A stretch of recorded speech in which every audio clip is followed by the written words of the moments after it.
iPod? This is not. This is the XREAL Beam. Beam to where? Beaming you up to the spatial computing reality that is XR. Okay, that was pretty cringe. Sorry, I can't afford to pay writers, so it's just me. But what I did pay for was this XREAL Beam add-on. So like pretty much everything else on this channel, this is a completely independent review. So don't worry, no punches will be pulled here. And as usual, I'll tell you what I like, what I don't like, and I'll give you a little conclusion on whether I think it's worth your money. As a reminder, if you haven't watched the XREAL Air reviews on the channel already, I invite you to check those out, either by clicking up there or by checking the link in the description below. That way we don't have to retread too much in this video. What is this thing though?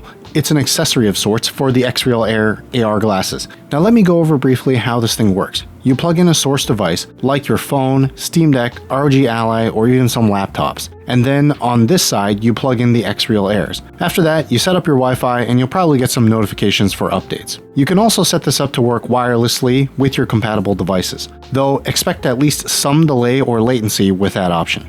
After setting up, you're greeted with a Beam splash screen or landing page. The landing has a little guide that you can click through, which is more or less a nicer way to look at the instructions. And then there's a Bluetooth connection button and a notice that says more apps will be coming soon. Boy, I hope so. For interacting with the Beam, you get an iPod-like circular button, which actually has 4 physical buttons underneath, one for each direction. When you press the button on the left side, the mode change switches between body anchor and some other modes. The body anchor means that it follows the position of your body in space. So let's say you're looking at your front door, the screen is always going to be fixed in that position, or in that direction. Then there's smooth follow, which follows the position of your head. That mode is very similar to just plugging in the XREAL Airs directly without the beam, as the picture mostly stays in your central vision. Something is a little bit different about that mode though, as it seems to smoothly follow. Okay, that was bad. I told you I can't pay writers, okay? Let me try again. So that one, rather than always staying fixed in the middle of the glasses, kind of bobs around, trailing just a split second behind, if that makes more sense. And finally, there's side view, which puts the picture into one of 4 corners in the Air's FOV. When you're switching modes, right after you select the mode, you can then adjust the size or distance of the screen in the glasses if you chose body anchor. For side view, you can select one of those 4 corners, and you can't change anything for smooth follow. And that's pretty much how basic functionality works for the Beam, unless you connect wirelessly as mentioned. That will work similarly, but obviously without the need for an additional cable plugged in. I did mention latency before, but it's actually decent for just media consumption. Though, in my opinion, I wouldn't try gaming wirelessly unless it's something pretty slow paced.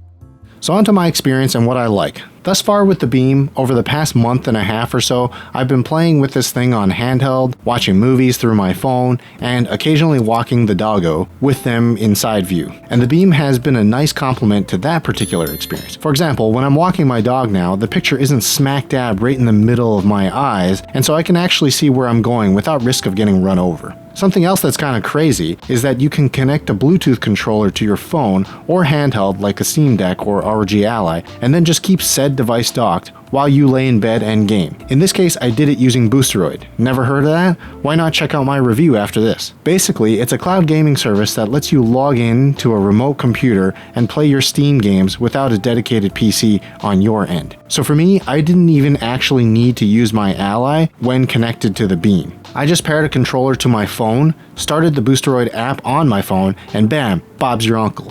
Presumably, this works for Xbox Cloud Gaming and Steam Link, but I didn't really play around with that.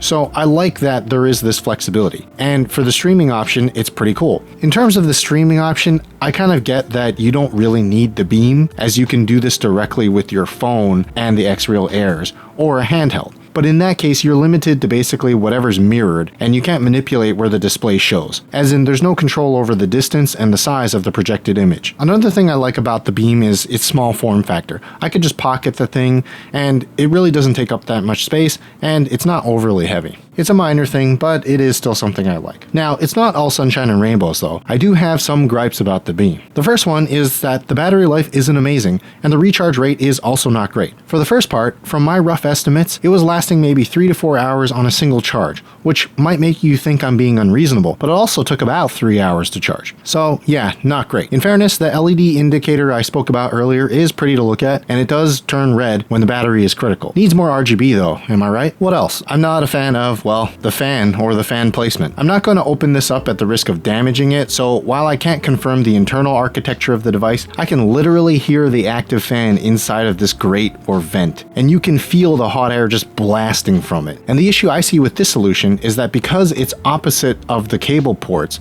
there isn't really a great way to orient or position the beam in your pocket. I've opted to sit it upright in my pockets so that the cables can face down, and then the fan exhaust is blowing up air out of my pocket. Because if you do it the other way around, the heat just goes into your shorts, or I guess you could say just wear a jacket and lay the device sideways. Okay, then I need to wear a jacket all the time. Sounds like I'm whining about nothing, but with how hard I think this thing is working, I can't help but think it's not long for this world. Obviously, I'm not an engineer, but surely I'm not the only one wondering why they couldn't have used some passive solution like a device-wide heatsink, or maybe move the ports to the sides and have an air intake on the bottom. Anyway, you might also have noticed how I haven't spoken about the price up until this point, and that's because I was saving it for the dislike section. I don't like that it's an additional $119 as of filming for this, which brings the cost of the total package to about $500, since the glasses are about $380. And that doesn't include the USB-C cable that you need, which apparently was only included for pre-orders.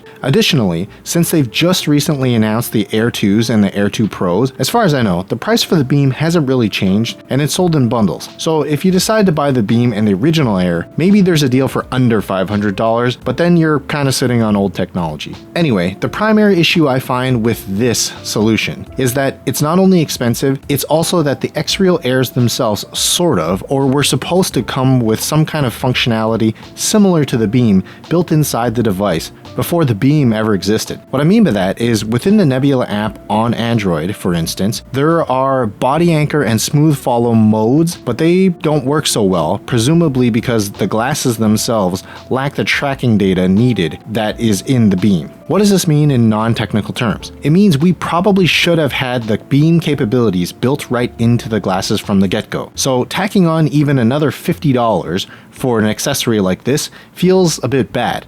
On top of this, I'll add that the marketing for the Beam isn't exactly accurate either. They say up to 320-inch display, and technically, yes, you could set that through the body anchor mode, but then you'll literally be looking at a corner of the screen, or a section of the screen. Because remember, the XREALs have a limited FOV in a center-ish rectangle of the glasses themselves. And as a result, 120 inches in the glasses, pretty much functionally speaking anyway, looks very similar to 320 inches. But let me get to the conclusion now.